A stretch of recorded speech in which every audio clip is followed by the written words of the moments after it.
get through that first quarter, settle in, and finish that Spurs team off? It was big, especially after a tough loss on the road the other day. Coming in, knew the energy was going to be high, playing against Spurs, with Fox coming back and everything. So, it was a perfect game for us to, bounce back at home. Yeah, no, I mean, pretty much exactly what you said. Every game is so important, and, I think we played really good in Denver. Obviously didn't come up with a win. So the sense of urgency to be able to come back here and bounce back quick was good for us. Zach, it was obviously an emotional night with Darren coming back. I don't want to ask you if there was any more pressure, but did you feel some extra juice with him coming back? You're the guy that kind of replaced him. Did you feel any extra juice going into tonight? I feel like each game you have to put pressure on yourself, especially with how tight the West is. But anything that you can take to get a little extra each and every night, we knew how important it was with him coming back in the building. So I was going to be ready.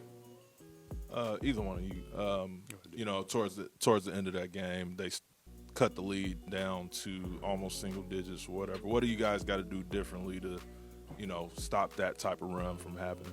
I mean, it's tough. It's the NBA, and teams too good, too talented. The game is about runs. How you sustain a run when a team make a run. And get out of it as quick as possible. That's the key thing you could take away from it. But teams not going to lay down, give up.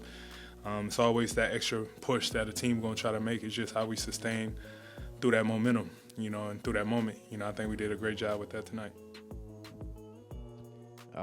For both you guys, I guess, Demar, you first. As far as integrating Zach into what you guys are doing here, you played with him before. All these other guys haven't. We've seen the results in kind of these most recent games, how the scoring, the efficiency, and all that stuff is popping. What are you seeing in terms of working him into what you guys do? And then Zach, if you could maybe talk about your process and then how that's come along for you too. I mean, I know from my standpoint, it seemed like just over the last couple of months, so much stuff done happened from coaching change to a couple guys being hurt. I missed a couple games early on. Trade happened, having success, struggling.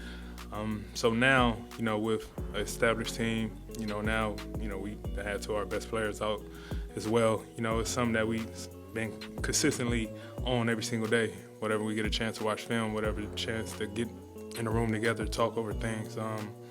It's a constant thing that we all trying to figure out together. It's tough, especially when you got basically almost a whole new team, didn't have training camp together.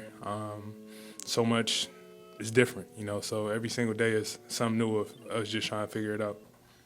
Yeah, I mean, for me, is understanding I know how to play with him, but then getting acclimated to the other guys. And then really just understanding the offense, knowing where my spots are going to be. Each game is going to be different, trying to let the game come to you, but, then understanding. Like he said, go out there and be yourself. I think the first couple of games with me was just really just trying to figure out where I was. And then.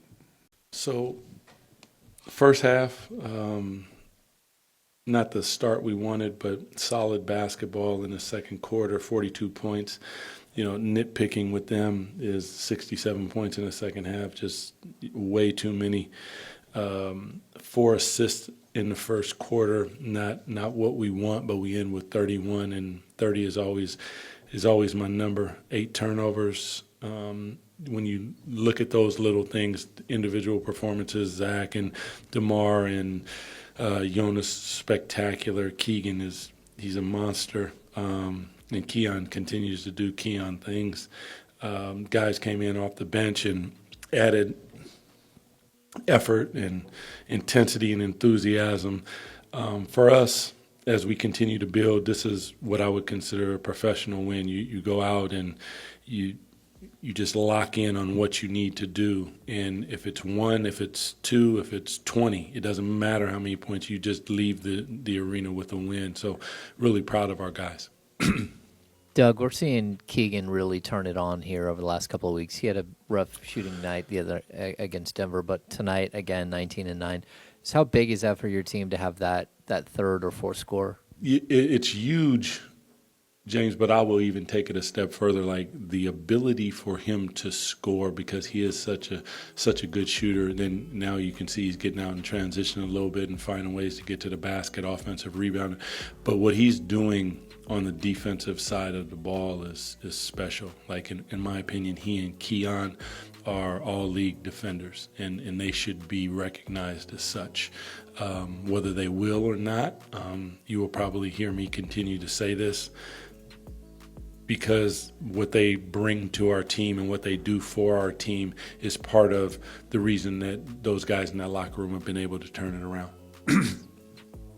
Coach, we asked you before the game about the emotions. Were you surprised that every time De'Aaron had the ball, he was booed by the fans? Fans, no, when he came out, they cheered. I think that's probably the vibe and the feeling of the people. I just think that is part of the game. It's the gamesmanship of the fans and cheering for their team and those type of things. I think that Foxy is loved here. And like I said, pregame, like things like that take a little bit of time. Time heals a lot, and it's fresh wounds. And yeah, he's loved. Doug, kind of following up on that, how did you feel your players, especially Zach, responded to the emotion of the night? Zach being the guy that, was kind of carrying the weight of replacing De'Aaron. I thought they did a good job. That was part of my messaging to them, is making sure that we don't get caught up in that. That's part of what happens when you promote a game and a lot of different things, but that's not what we're here to do. We're here to win the ball game, and we have to figure out a way to navigate through all of that. And I thought as a unit, like I said, the start wasn't exactly what we wanted, but after that, we kind of found our way.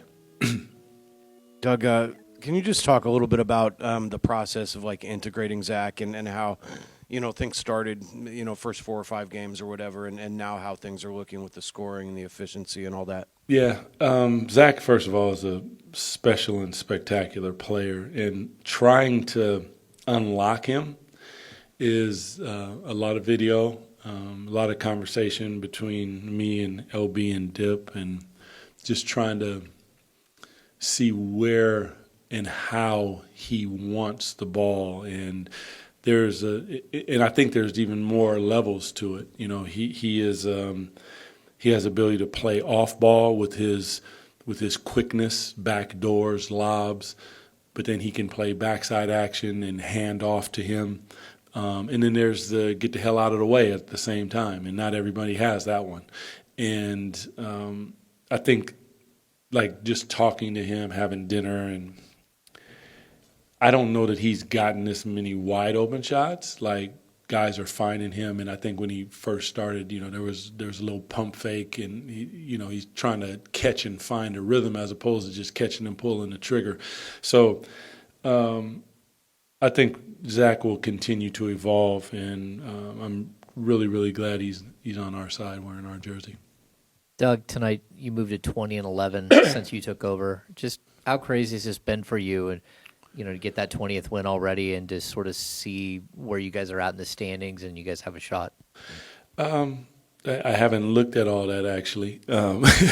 So this is all about our guys, man. It's not really about me. I'm a vessel to try to let them be the best version of themselves and put them in the position to be successful. And then their openness and willingness to allow me to coach them, sometimes hard, is really everything, because that's what our league is about. Our league is about great players and the ability to communicate with them at a really high level. And all credit really goes to them. It's like I said, it's not about me. I'm here, and I love them. I appreciate them, and I mess with every single one of them. So it's a lot of fun for me to watch them succeed. When I look at a guy like Keegan and where he was at, and watching him now and the smile on his face, and then watching his teammates find him, those are the things like that we work on, that we talk about, that we show film on, and then to watch it